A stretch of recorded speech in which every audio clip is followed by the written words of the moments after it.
அருட்பெருஞ்சோதி அருட்பெருஞ்சோதி தனிப்பெரும் கருணையை அருட்பெருஞ்சோதி. எல்லா உயிர்களும் இன்புற்று வாழ்க, வள்ளல் மலரடி வாழ்க வாழ்க, கொல்லா விரதம் புகழை எல்லாம் ஓங்குக, நல்லோர் நினைத்த நலம் பெறுக, நன்றி நினைத்த எல்லோரும் வாழ்க இசைந்து. உலக மக்களே, அறிவார்ந்த அன்பர்களே, ஆண்மநேய ஒருமைப்பாடுடைய அன்பர்களே, வல்லப்பமான நமக்கு அருளிய திருவருட்பாவில் 3ஆம் திருமுறையில் 2வது பதிகம் நாரையும் கிளியும் நாட்டூரு தூது என்ற பதிகத்தில் இருக்கின்ற பாடலுடைய விளக்கங்களை பார்த்து கொண்டிருக்கிறோம். நாரையும் கிளியும் நாட்டூரும் தூது என்பது வல்லப்பெருமான் அவர்கள் இந்த மண்ணுலகை வருவிக்க உற்று 9 ஆண்டுகள் வரையிலும் மறைப்பு நிலையில் இருக்கிறார். ஏன் இந்த மண்ணுலகை வருவிக்க விட்டோம் என்ற நிலை அவருக்கு அப்போ தெரியாது. 9 ஆண்டுகள் கழித்து அருட்பெருஞ்சோதி ஆண்டவரால் அவருடைய மகனாக இந்த மண்ணுலகிற்கு ஒரு தாய் வழியாக வருவிக்க உற்று 9 ஆண்டுகள் கழித்து இறைவன் ஆட்கொள்ளுகிறார். அப்போ இறைவன் ஆட்கொள்ளும் போது அவருடைய நிலை மறைப்பு நிலை மாறுகிறது. மறைப்பு நிலை மாறியவுடனே இறைவன் யார் என்ற நிலை அவருக்கு தெரிந்து விடுகிறது. அந்த நிலையில் திருவொற்றியூரிலே தியாகராஜ பெருமானை பார்ப்பதற்காக, இறைவனை பார்ப்பதற்காக, அவருடைய தந்தையை பார்ப்பதற்காக திருவொற்றியூருக்கு செல்லுகிறார். அப்போ திருவொற்றியூருக்கு செல்லும் பொழுது ஒரு வீதியிலே அதாவது வீதி உலா வரும்போது, பவனி வரும்போது என்று சொல்லுவார்கள். இறைவன் பவனி வரும்போது தெருவிலே நின்று கொண்டு இறைவனை பார்ப்பதற்காக நின்று கொண்டிருக்கிறார். தியாகராஜ பெருமனை பார்ப்பாக நின்று கொண்டிருக்கிறார். அப்போ இறைவன் பார்த்து விடுகிறான். மகன் தெருவோரம் நிற்பதை பார்த்து திரும்பி பார்க்காமல் ஓடுகிறார். இவரும் பின்னாலே ஓடுகிறார். இறைவனுடைய ஓட்டத்தை பிடிக்க முடியவில்லை. இந்த விளக்கத்தை நாம் 10 பாடல்களிலே பார்த்தோம். அதன் பிறகு அடுத்த பதிகத்திலே 10 பாடல்கள். அந்த பாடல்களில் என்ன பார்த்தோம்னா, திருவழியாக ஓடிய சிவபெருமான், மகனை பார்த்து திருவழியாக ஓடிய சிவபெருமான் அடுத்த பதிகத்திலே, திருவிழாப்பேர் என்ற பதிகத்திலே நின்று மகனுக்கு காட்சி கொடுக்கிறார்.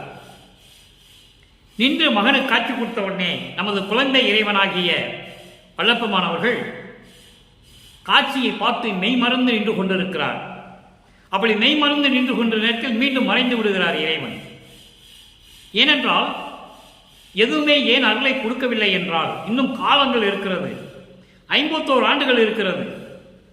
9வது ஆண்டில் ஆட்கொண்ட இறைவன் 51 ஆண்டுகள் வரையும் முன்பருவம் பின்பருவம் காட்டி அருளை கொடுக்கிறார்.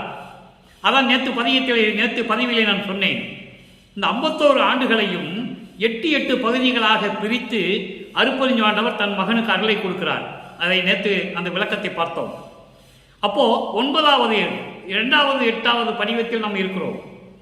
முதல் 8 வேறு, 8 ஆண்டுகள் வேறு. இப்போ நம்ம 2வது 8வது ஆண்டில் அந்த 8 ஆண்டுகளுக்குள் என்ன நடந்து கொண்டிருக்கிறது என்பதை பார்த்து கொண்டிருக்கிறோம். அப்போ காட்சி கொடுத்த இறைவன் மீண்டும் மறைந்து விடுகிறார். அப்போ மகனுடைய மனம் வேதனைப்படுகிறது. நாம் பார்க்க சென்று கூட நம்மளை பார்த்து ஓடுகிறான். அதன் பிறகு நின்று காட்சி கொடுத்து விட்டு மீண்டும் மறைந்து விடுகிறார் என்று சொல்லி நாரையையும் கிளிகளையும் தூது விடுகிறார். நாம் நேரே சென்றால் தானே நமக்கு இந்த பலன் கிடைக்கவில்லை. தூது அனுப்புவோம், அதன் மூலம் ஏதாவது பதில் கிடைக்கிறதா என்று பார்ப்போம் என்று சொல்லிதான் இந்த பதிகத்தை நமக்கு அருளி இருக்கிறார்கள். அப்போ நாரையும் கிளையும் தூது விடும்போது காதலி காதலனுக்கு தூது விடுகிறாள், தலைவி தலைவனுக்கு தூது விடுகிறாள், தன்னை பெண்ணாக உருவகப்படுத்தி தூது விடுகிறார். அதன் மூலம் உலக மக்களுக்கு என்ன செய்தி சொல்கிறார் என்பதையும் பார்க்கிறோம். முதலிலே தூது விடுவதை பார்த்துவிட்டு அதன் பிறகு அந்த பாடலிலே உலக மக்களுக்கு என்ன சொல்கிறார் என்பதை நாம் விளக்கமாக பார்த்து கொண்டிருக்கிறோம். நல்ல கவனிக்கணும் நீங்க. தன்னை பெண்ணாக உருவப்படுத்தி தூது விடுகிறார். நாரையிடமிருந்து பதில் வரவில்லை. மறுநாள் கிளிகளை அனுப்புகிறார் 2வது பாடலிலே. அதற்கும் பதில் வரவில்லை. இன்று 3வதாக நாரையை மீண்டும் அனுப்புகிறார். நல்லா பார்த்துக்கிட்டே வரணும் நீங்க, அப்பதான் இந்த விளக்கம் புரியும். 3வது பாடல் நாரையும் கிளையும் நாட்டூரும் தூது. தன்னுடைய மனவேதனையை, மனதில் இருக்கின்ற காதலை, அந்த அன்பை வெளிப்படுத்தி நாரையிடம் சொல்லி அனுப்புகிறார். திருவொற்றியூரிலே இறைவன் ஒருவன் இருக்கிறான். அவன் பேசும் மொழி சுத்த தேன் கலந்து எப்படி இனிக்குமோ அதுபோன்று பேசக்கூடிய ஒரு இறைவன் திருவொற்றியூரிலே இருக்கின்றான். நீ அவரிடம் போய் சொல்லு, நான் சொல்லுவதை அப்படியே போய் சொல்ல வேண்டும் என்று சொல்லி இந்த பாடலை நமக்கு அருளியிருக்கிறார்கள். அதை என்னுடைய விளக்கத்தை பார்க்க போகிறோம். நன்றாக கவனியுங்கள். வடிக்கும் தமிழ் தீந்தேன், வடிக்கும் தமிழ் தீந்தேன் என்ன வசனம் புகழ்வார், வடிக்கும் தமிழ் தீந்தேன் என்ன வசனம் புகழ்வார், ஒற்றிதனில் நடிக்கும் தியாகர் திருமுன் போய் நாராய் நின்று நவிற்றாயோ, பிடிக்கும் பிடிக்கும் கிடையா நடை உடைய பெண்களெல்லாம் பிச்சு என நொடிக்கும் படிக்கு மிகும் காம நோயால் வருந்தி நோவதுவே. நாளையிடம் சொல்லுகிறார். பதவுரை பாருங்க, அதன் பின் விளக்கம் தெளிவுரை. வடிக்கும் தமிழ் தேன் என்ன வசனம் புகழ்வார், அதாவது செழுந்தேன், கலப்படம் இல்லாத சுத்தமான தேன் சாப்பிட்டால் எப்படி இனிக்குமோ அதுபோன்று இனிப்பாக பேசக்கூடியவர், வசனம் பேசுவார். அதுபோல இனிப்பாக பேசக்கூடியவர், இனிமையாக பேசக்கூடியவர் ஒற்றிதனில் இருக்கிறார், திருவொற்றியூரில் இருக்கிறார். அவர் பெயர் தியாகராஜன் பெருமான். அவர் முன்னால் நின்று நவிற்றாயோ, சொல்லுவாயா, நான் சொல்லி அனுப்புகிறேன், அதை நீ அப்படியே போய் சொல்லுவாயா. பிடிக்கும் கிடையா நடைமுடைய பெண்களெல்லாம் பிச்சு என நொடிக்கும்படிக்கு மிகும் காம நோயால் வருந்தி நோவதுவே.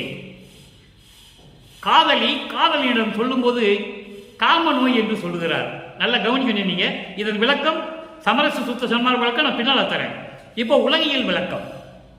ஒரு காதலின் கிட்ட எப்படி சொல்வார், காம நோய் இருந்தால்தான். காம நோய் என்பது காமம் என்பது அன்பு மா காதல் கொண்டது. அவனை எப்படியாவது அடைய வேண்டும், அவனோடு இரண்டரை கலந்து கொள்ள வேண்டும் என்ற நோக்கம்தான் காமநோய். காமநோய் என்பது பெரு விருப்பம் என்று கூட சொல்லலாம்.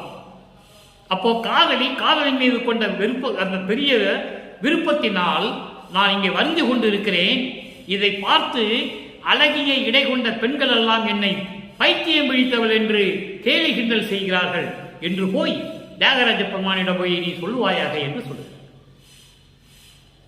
அப்போ இந்த காதல் நோய் என்பது ஒரு பெண் ஒரு ஆணிடம் தான் சொல்ல முடியும். இது உலகியல் விளக்கம்.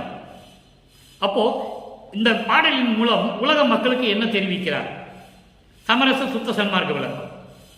இப்ப பாருங்க, இப்ப இந்த பாடலுடைய விளக்கத்தை கோர்வையாக சொல்லிவிடுகிறேன். அதன் பின் உலக மக்களுக்கு என்ன சொல்லுகிறார் இதன் மூலம் என்பதை பார்ப்போம். சுத்தமான தேன் சாப்பிட்டால் எப்படி இனிக்குமோ அதுபோன்று தூய தமிழில் இனிமையாக பேசி திருவொற்றியூரில் இருக்கின்ற இறைவன் தியாகராஜ பெருமானுடைய முன்னால் சென்று, நாரையே, நான் சொல்லுவது போல நீ சொல்வாயாக.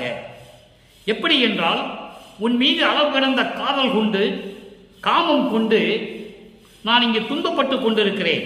உன்னிடமிருந்து எந்த பதிலும் வரவில்லை. உன்னை பார்க்க தெருவோரம் நின்றேன், என்னை பார்க்காமல் ஓடுகிறாய். உன்னோடு இனிமையாக பேச வேண்டும் என்று தெருவில் நின்று கொண்டிருந்தேன், காட்சி கொடுத்து விட்டு மறைந்து விட்டாய். அதன் மூலம் ஒரு நாரையை நான் அனுப்புகிறேன் என்று சொல்லி நாரையிடம் சொல்லி காம நோயால் வரிந்து கொண்டிருக்கிறேன். இதை பார்த்து உலகிலே இருக்கின்ற மெல்லிய இடையுடைய இளம் பருவமான அழகான பெண்களெல்லாம் என்னை பைத்தியக்காரி என்று கிண்டல் பேசி கேலி பேசி என்னை நோகடிக்கிறார்கள். இதை நீ அப்படியே போய் தியாகராஜ பெருமானிடம் போய் சொல்லுவாயாக நாராய் என்று சொல்லி நாரையை அனுப்புகிறார். இது இந்த பாடலுடைய விளக்கம்.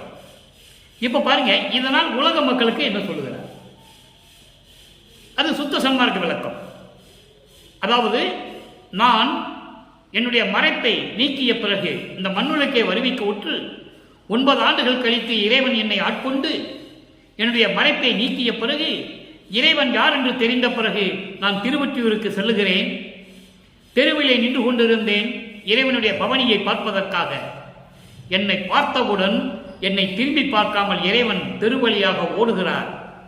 நானும் அவரை பின்னால் சென்று ஓடினேன். ஓட்டத்தை பிடிக்க முடியவில்லை. இறைவனுடைய ஓட்டத்தை என்னால் பிடிக்க முடியவில்லை. இந்த நிலை காலங்கள் மாறும்போது மீண்டும் செல்லுகிறேன். இறைவன் பவனி வருகிறார்.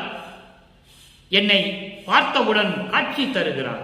அந்த அழகை பார்த்து நான் ரசித்துக் கொண்டு மெய்மறந்து நின்று கொண்டிருந்த வேளையில் மீண்டும் மறைந்து விடுகிறார். என் மனம் எப்படியெல்லாம் துன்பப்பட்டது தெரியுமா? அதனால் ஒரு நாரையிடம் சொல்லுவது போல சொல்லுகிறார், நான் இறைவன் மீது கொண்ட காதல் அன்பினால், காதலினால், அளவு கடந்த அன்பினால் நான் இங்கே மறைந்து கொண்டிருக்கும் பொழுது உலக மக்கள் எல்லாம் என்னை பார்த்து சிரிக்கிறார்கள். பைத்தியக்காரன் என்று நினைத்து என்னை பார்த்து சிரிக்கிறார்கள். இது எனக்கு எப்படி இருக்கும் தெரியுமா? இறைவா, இது உனக்கு தெரியாதா என்று சொல்லி இறைவனிடம் முறையிடுகிறார். இது சுத்த சன்மார்க்க விளக்கம். நாரையும் கிளியும் தூது அனுப்புவது தலைமையை கொண்ட காதலினால். அப்போ சமயங்களும் மதங்களும் மார்க்கங்களும் சூழ்ந்து இருந்த நிலை, சமயங்களும் மதங்களும் மார்க்கங்களும் சூழ்ந்த நிலையில் ஒரு நாரையையும் கிளியையும் தூது அனுப்புகிறார். மறைப்பை நீங்கிய பிறகு, சுத்த சன்மார்க்கத்தை பெற்ற பிறகு உலக மக்களுக்கு சுத்த சன்மார்க்கத்தை தருகிறார். அது 6ஆம் திருமுறையில் இருக்கிறது. அதை பார்க்க போகிறோம். நன்றாக கவனிக்கணும். இப்போ இதே நிலையை, இந்த 3 நிலைகள், அதாவது இறைவனை பற்றி சொல்லுகிறார். தியாகராஜ பெருமான் திருவொற்றியில் இருக்கின்றவர் தேன் கலந்து, சுத்தமான தேன் கலந்து உண்டால் எப்படி இனிக்குமோ அதுபோல அழகான தமிழ் மொழியில் பேசக்கூடியவர். அது ஒரு நிலை. இதை சுத்த சன்மார்க்கத்தை வரும்போது எப்படி சொல்லுகிறார் இறைவனை. 2வது நிலை, இறைவன் மீது காதல் கொண்டு உள்ளார். தலை மீது கொண்டுள்ள காதல், அது 3ஆம் திருமுறை. சமயங்களும் மதங்களும் மார்க்கங்களும் சார்ந்த நிலையில் அதை தெரிவிக்கிறார். சுத்த சன்மார்க்கத்தை பெற்ற பிறகு இறைவன் மீது கொண்ட அன்பு, இந்த காதல் எப்படி இருந்தது? அங்கே அருளை பெற முடியவில்லை, இறைவனை பார்க்க முடியவில்லை, அருளை பெற முடியவில்லை. இங்கே இறைவனே வந்து எப்படி அருளை கொடுக்கிறார் என்பதை பார்க்க போகிறோம். அன்பர்களை, ஏற்கனவே நான் கூறியது போல 3ஆம் திருமுறை இருக்கிற பாடலுக்கு ஏன் 6ஆம் திருமுறையை சொல்ல வேண்டும் என்று நீங்கள் நினைக்கக்கூடாது. காரணம், 200 ஆண்டுகளாக வல்லப்பமானவர்கள் இந்த மண்ணுக்கு வருவிக்க விட்டு 200 ஆண்டுகளாகவே சமயங்களையும் மதங்களையும் மார்க்கங்களையும் சார்ந்துதான் இருந்தார். அதனால் நீங்கள் கீழிருந்துதான் வர வேண்டும், சமயங்களையும் மதங்களையும் மார்க்கங்களையும் சார்ந்துதான் வர வேண்டும் என்று சொல்லியே சமரச சுத்த சன்மார்க்க விளக்கத்தை மக்களுக்கு யாரும் தெரியப்படுத்தவில்லை என்பதுதான் வேதனையான விஷயம். அதை இங்கே நான் சொல்ல கடமைப்பட்டிருக்கிறேன். இப்போ அதெல்லாம் நீக்கிய பிறகு சமயங்களும் மதங்களும் மார்க்கங்களும் இந்த 4 யுகங்களிலும் எப்படி இருந்தன? கிரேத யுகம், திரேத யுகம், துவார யுகம், கலியுகம். கலியுகம் முடிந்து விட்டது. அப்போ இதுக்கப்புறம் ஒரு மார்க்கம் வேண்டும், ஒரு யுகம் வேண்டும்.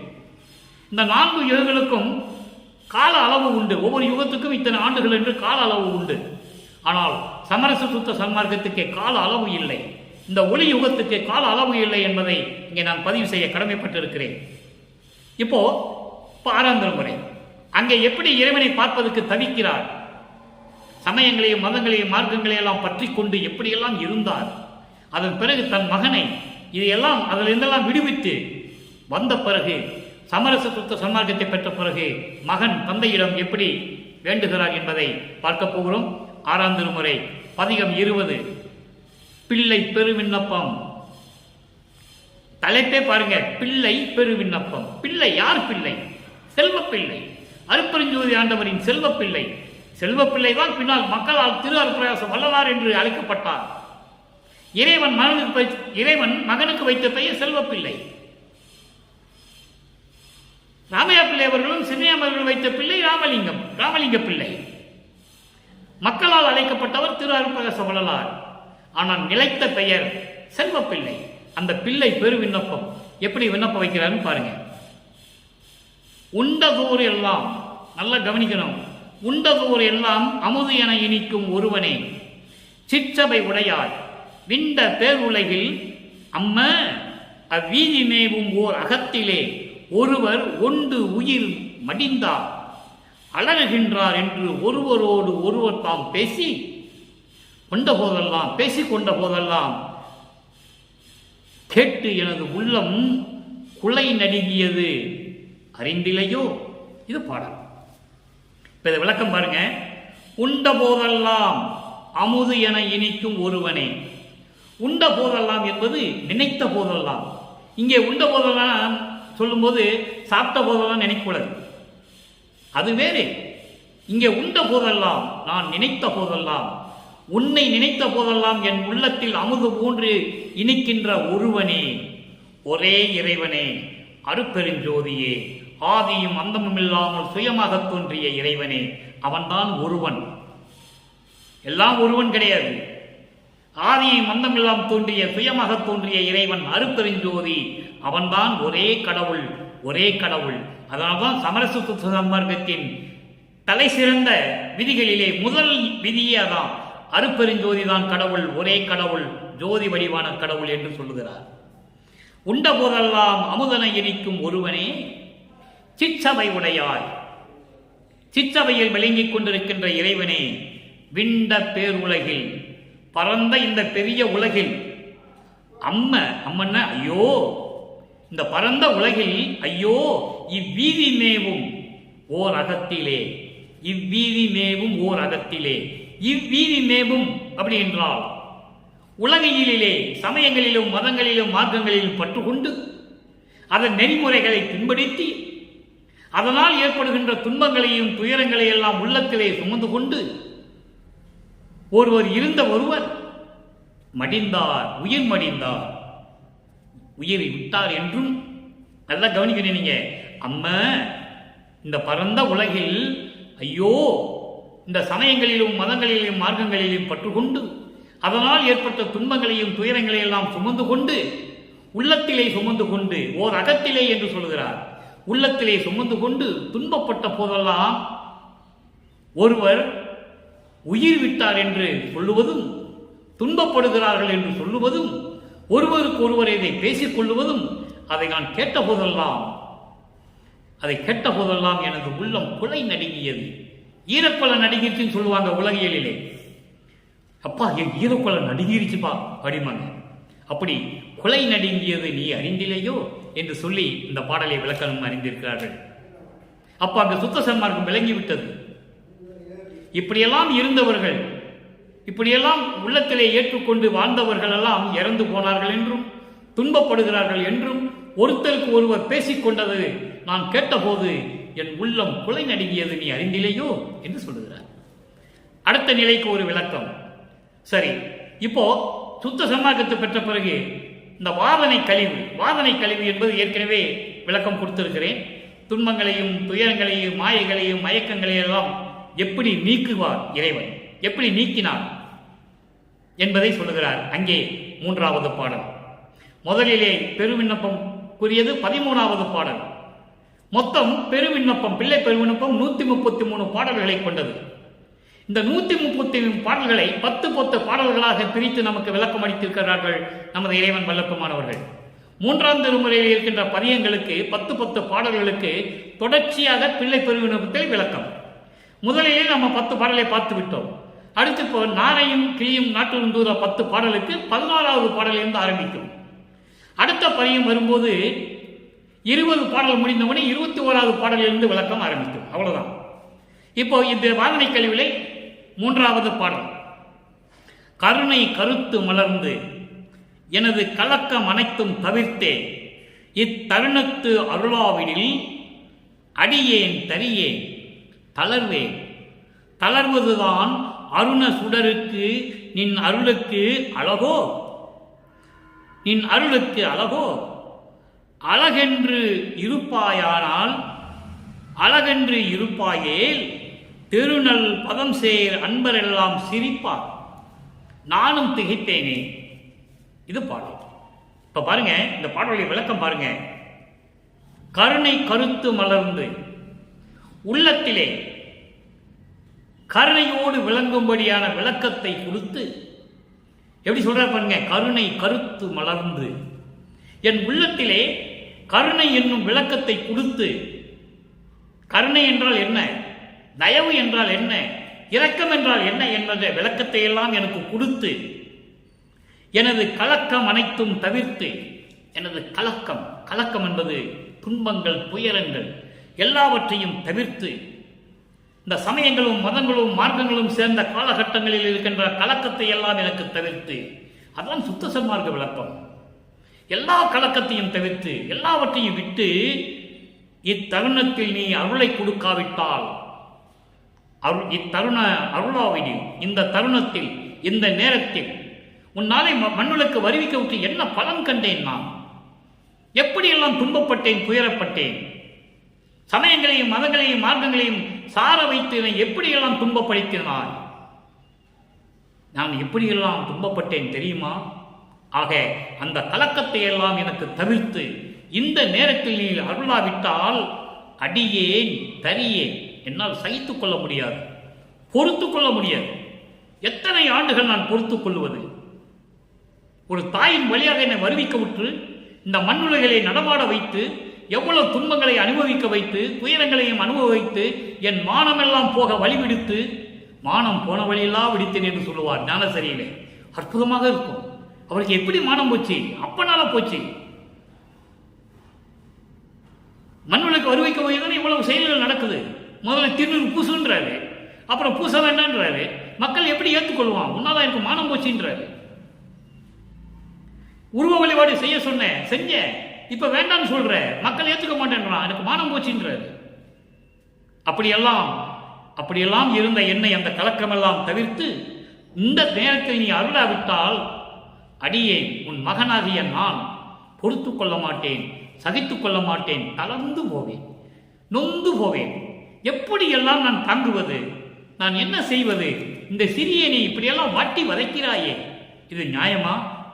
அப்படி நான் தளர்ந்து போவதுதான் அருள் சுழலுக்கு அழகு என்றால், அருட்பெருஞ்சோதிக்கு சரி என்று உனக்கு பட்டால் அருண சுடரே என்று சொல்கிறார். அருண சுடர் என்பது அருள் சுடர், அருள் சுடர் என்பது அருட்பெருஞ்சோதியே. நான் தளர்ந்து போவேன். அப்படி நான் தளர்ந்து போவதுதான் அருட்பெருஞ்சோதியே உன் அருளுக்கு சரியா? இது அழகா? இது தர்மமா? இது நீதியா? அப்படி உனக்கு சரி என்று நீ நினைத்தால், அப்படி இதுதான் சரி என்று நீ நினைத்து விட்டால், அருள் பக்குவம் அடைந்த சமரச சுத்த சன்மார்க்கத்தை சேர்ந்த சாதுக்கள் எல்லாம் சிரிப்பார்களே. உன்னையே இந்த பாடுபடுத்துகிறானே இறைவன், உன் தந்தையே இந்த பாடுபடுத்துகிறானே இறைவன் என்று சொல்லும் பொழுது சமரச சுத்த சன்மார்க்கத்தை சேர்ந்த சாதுக்கள் எல்லாம் சிரிப்பார்களே. நானும் திகைப்பேனே, நானும் மலைத்து போவேனே. எவ்வளவுதான் நான் துன்பப்படுவது, எவ்வளவுதான் துயரப்படுவது? கருணை காட்ட மாட்டாயா எனது இறைவனே, எனது தந்தையே, அருட்பெருஞ்சோதியே? என்ன செய்வது என்று தெரியாமல் மலைத்து கொண்டிருக்கிறேன், திகைத்து கொண்டிருக்கிறேன். வேறு வழி இல்லை, விரைவில் வந்து எனக்கு அருளை கொடுப்பாயாக என்று சொல்லி இந்த பாடலை நாம் கருதியிருக்கிறார்கள். அடுத்து மூன்றாவது நிலை, இறைவனோடு கலக்க முடியவில்லை, இறைவனை பார்க்க முடியவில்லை, சமயங்களிலும் மதங்களிலும் மார்க்கங்களிலும் இருந்து கொண்டிருந்த பொழுது, அதன் பிறகு இறைவனை ஆட்கொண்ட பிறகு இவ்வளவு விளக்கங்களை நாம் பார்த்தோம். இறுதியாக இறைவனுடைய அடக்கலத்தை எப்படி வேண்டுகிறார்?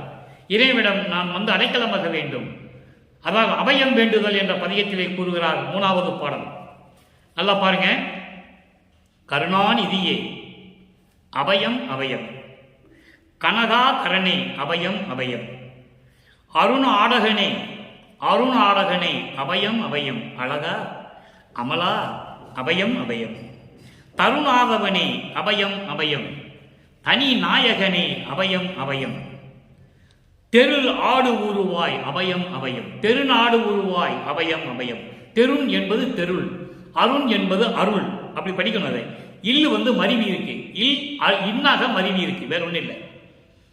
தேரநாடுவாய் அபயம் அபயம், திருவம்பலவா அபயம் அபயம். இது பாடம். எப்படி அபயம் வேண்டுகிற பாட விளக்கம் பாருங்க. கருணாநிதியே, கருணாநிதி என்பது தயவையும் கருணையும் உள்ளம் கொண்ட அருள் செல்வமே. தயவும் கருணையும் இரக்கமும் கொண்ட அருள் செல்வமே. நிதி என்பது அருள் செல்வம். அருள் செல்வமே அபயம் அபயம். நான் உன் அடைக்கலம் அல்லவா? அடைக்கலம், உனக்கு முன்னையே அடைக்கலம். கருணாகரனே, அது கனகாகரனே. கனகம் என்பது பொற்சபை. பொற்சபையில் இருக்கின்ற இறைவனே கனகாகரனே, பொற்சபையில் இருக்கின்ற இறைவனே அபயம் அபயம், நான் உன் அடைக்கலம் அப்பா. அருண் ஆடகனே, அருள் ஆடகனே என்பது அருள் ஆடகனே. அருள் ஆடகனே என்பது அருள் நிலையில் இருக்கின்ற இறைவன், அருள் நாயகன். அருள் நடனம் புரிந்து கொண்டு அருளாட்சி செய்து கொண்டிருக்கின்ற அருட்பெருஞ்சோதி ஆண்டவரே, உன் அபயம் அபயம். அழகா பேரழகனே, எப்படி சொல்ற பாருங்க, அழகா பேரழகனே. அமலா அமலா என்பதற்கு தனியாக ஒரு பாடல் இருக்கிறது. சமரச சுத்த சன்மார்க்க வேண்டுகோளிலே இந்த அமலா என்ற வார்த்தைக்கு எப்படி கூறுகிறார் என்பதை பார்க்க போகிறோம். அமலா என்பதனுடைய சுருக்கம் என்னவென்றால், மலங்களை நீங்கியவன், ஆணவம், கண்மம், மாயை, மாமாயை, துரோவை என்ற 5 மலங்களை நீங்கி சுத்த நிலையில் இருக்கின்ற இறைவன் அமலன். அமலன் என்று சொல்லுவார், விமலன் என்று சொல்லுவார், நிமலன் என்று சொல்லுவார். 3க்கும் ஒரே பொருள்தான். அப்படி சுத்த நிலையில் இருக்கின்ற சமரச சுத்த சன்மார்க்கத்தை சேர்ந்த தலைவனே, அபயம் அபயம். தருணாதவனே, தருணாதவனே என்பது தருண் பிளஸ் ஆதவன். தருண் பிளஸ் ஆதவன். ஆதவன் என்றால் உலகியலிலே உதய சூரியன் என்று சொல்லுவார்கள், அவன்தான் ஆதவன். தருண் ஆதவன், உதய சூரியனுக்கே ஒளி தருகின்ற இறைவனே. அருட்பெருஞ்சோதி ஆண்டவரை ஒளியை பெற்றுக்கொண்டுதான் சூரியன் ஒளிர முடியும், உதிக்க முடியும், மறைய முடியும். அருட்பெருஞ்சோதியினுடைய அருள் இல்லாவிட்டால் சூரியன் உதிக்காது, மறையாது. இதனால் தான் இயற்கை உண்மை விளக்க கடவுள் என்று சொன்னார் வல்லற்பமானவர்கள் அருட்பெருஞ்சோதியை. இயற்கையாக தான் சூரியன் உதிக்கிறான், மறைவான் என்பது ஒரு பக்கம் இருந்தாலும் கூட இயற்கை உண்மை விளக்க கடவுளின் அருட்பெருஞ்சோதி ஆண்டனின் கட்டுப்பாட்டில் இயங்குகின்றவன் உதய சூரியன். அதான் இங்க சொல்கிறார், தருணா ஆதவனை என்று சொல்லுகிறார். இதை ஒரு பாடலிலே சொல்லுவார். நான் ஏற்கனவே இந்த விளக்கை கொடுத்திருக்கிறேன். ஒரு சமயம் சூரியன் ஆணவத்தினால், ஆணவ செருக்கினால் அருட்பெருஞ்சோதி ஆண்டவரிடம் எதிர்த்து பேசும்போது சூரியனுடைய பல்லை உடைத்தவர் அருட்பெருஞ்சோதி என்று ஒரு பாடலிலே வல்லப்பமான் சொல்லுவார். பல்லை ரவியின் பல்லை இருத்தவர் என்று சொல்லுவார். சூரியனுடைய கட்டுப்பாட்டில் அதாவது அருட்பெருஞ்சோதி கட்டுப்பாட்டில் இருக்கின்றவன் சூரியன், அக்னி, சந்திரன். ஒளிப்பொருள்கள் எல்லாம் அருட்பெருஞ்சோதி ஆண்டவரின் கட்டுப்பாட்டில் இருந்து கொண்டு இருக்கின்றவர்கள். இந்த பிரபஞ்சமே அருட்பெருஞ்சோதி ஆண்டவர் கட்டுப்பாட்டு கொண்டில் இருந்தவர்கள். பதத்தலைவைகளை உருவாக்கியதும் அருட்பெருஞ்சோதி என்பதை நாம் ஏற்கனவே பார்த்திருக்கிறோம். அது திருவிருப்பாவிலே உண்டு. இந்த தருண் ஆதவன் என்பதற்கு இவ்வளவு விளக்கம் இருக்கிறது.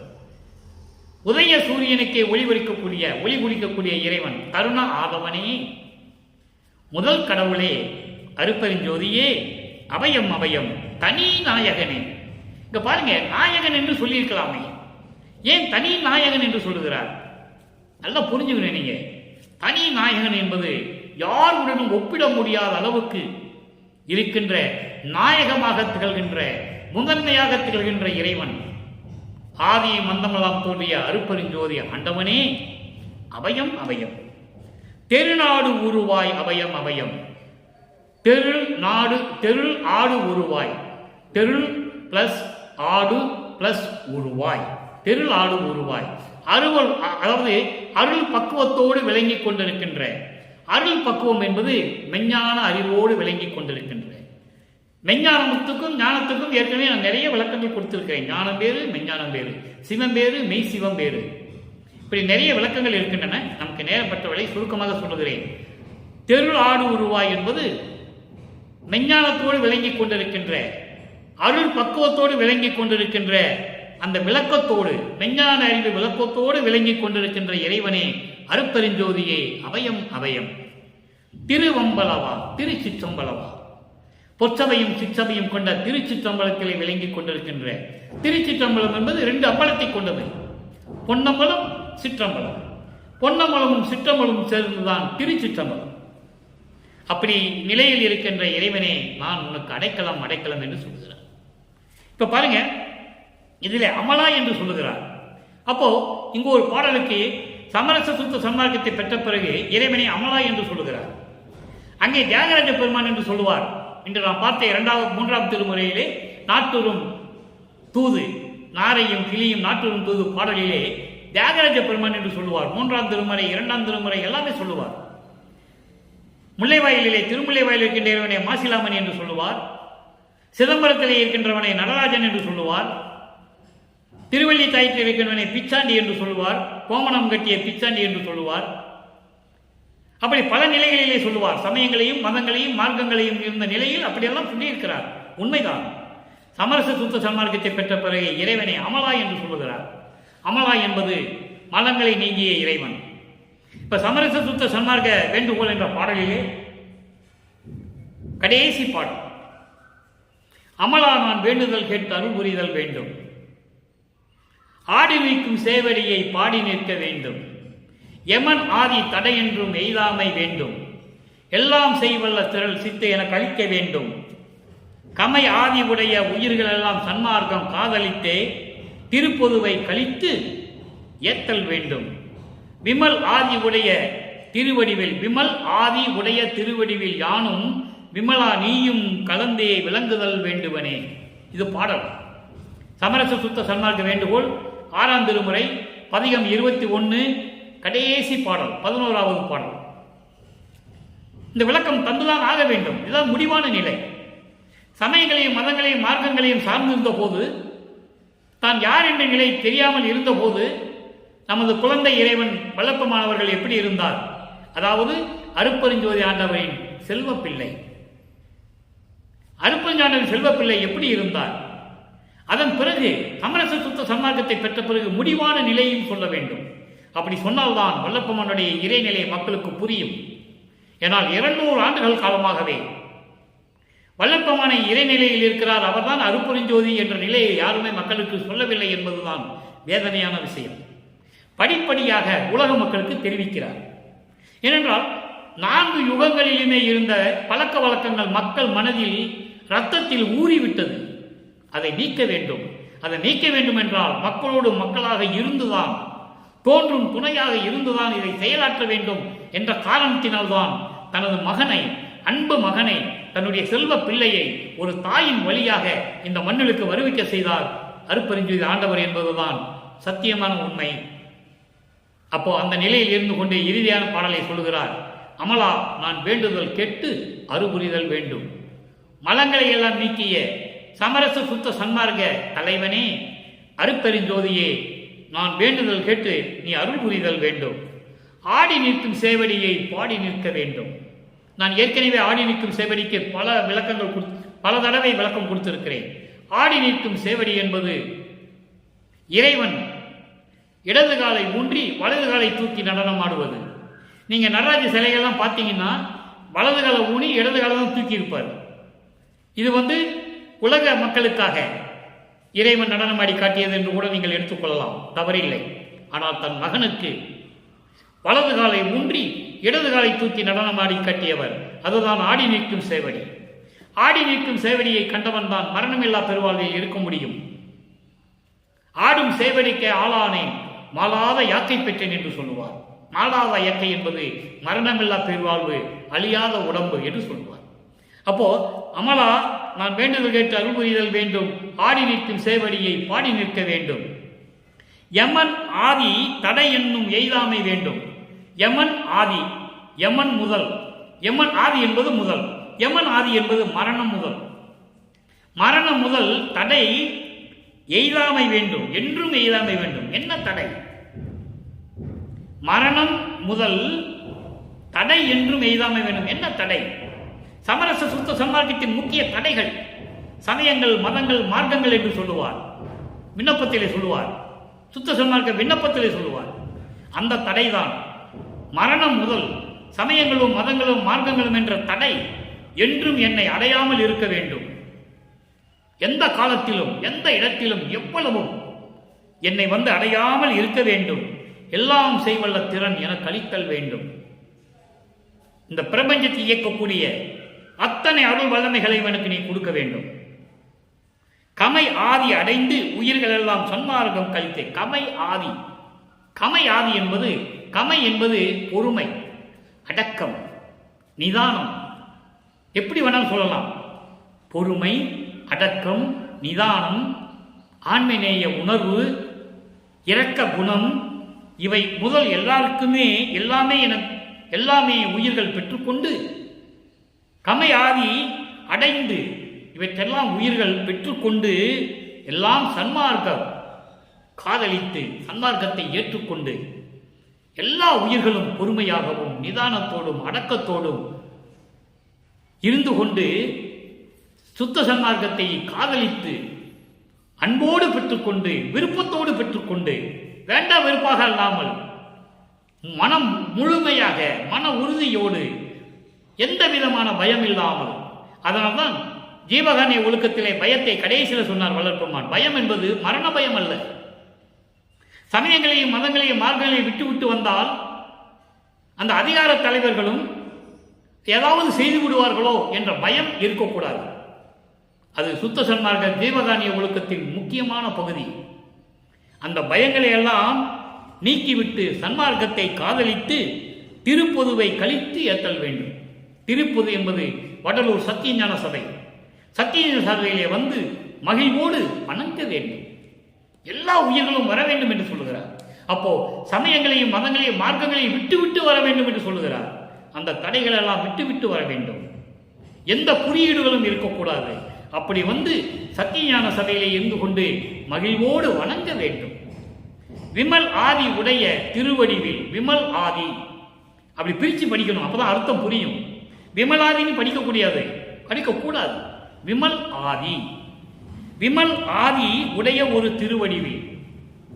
விமல் ஆதி உடைய ஒரு திருவடிவில் என்பது, விமல் என்பது சுத்த தேகம், ஆதி.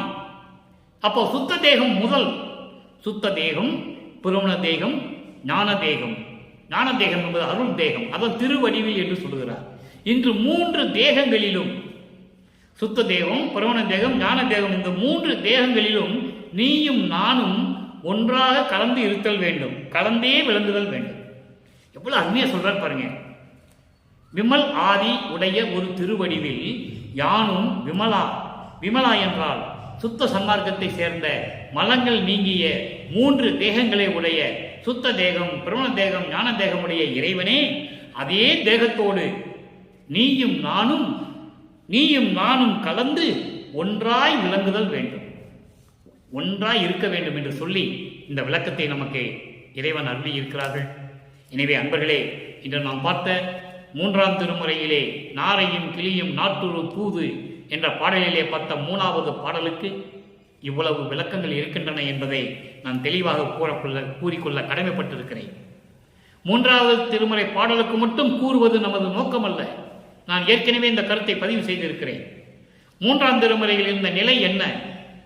அப்போ நமது குழந்தை இறைவனாக இருக்கும் பொழுது, அதாவது வளர்ப்பு மாணவர்கள் குழந்தையாக இருக்கும்போது, அருட்பெருஞ்சோதி ஆண்டவரின் பிள்ளை செல்வ பிள்ளையாக இருக்கும் பொழுது, மறைப்பு என்ற நிலையில் இருக்கும்போது எப்படியெல்லாம் வருத்தப்பட்டார், துன்பப்பட்டார் என்பதையும் அதை 1ஆம் திருமுறையிலிருந்து 5 திருமுறை வரைக்கும் நமக்கு அருளி இருக்கிறார்கள்.